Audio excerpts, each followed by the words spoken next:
It's certainly true, Josh, that there's been a lot of, piling on to these tariffs and the idea of these tariffs, not just from the regular consumer, in fact, maybe not even from the regular consumer, but from Wall Street and from corporate America, which is really, not what we've been seeing from corporate America when it comes to Trump, when he's been good for the stock market. To what do you put this down to?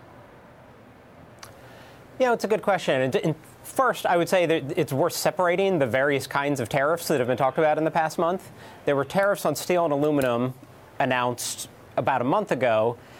That's been a long-running issue. Issues in the global steel sector of excess capacity.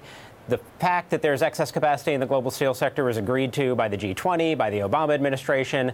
Those tariffs are meant to sort of kick off a process to resolve that. Those seem like a potentially sensible response to a long-running problem. I would say this latest round of tariffs just announced on China in the name of protecting American corporations' intellectual property, I think that's a much thinner reed to hang these tariffs on. To the degree that there's lots of criticism of these, I think the criticism is pretty warranted. They seem pretty scattershot. The steel and aluminum tariffs seem to have a rationale. These latest ones do not have a strong one in my mind. And so I think the idea is just Trump is letting his zero-sum view of the world and his dislike of foreigners drive a lot of his policy decisions, and it feels very much made up on the fly. Is there a better solution, Josh?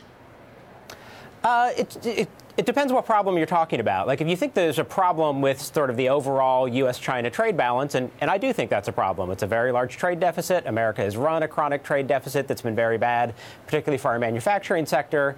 I think the obvious answer there is a realignment of the U.S.-China exchange rate.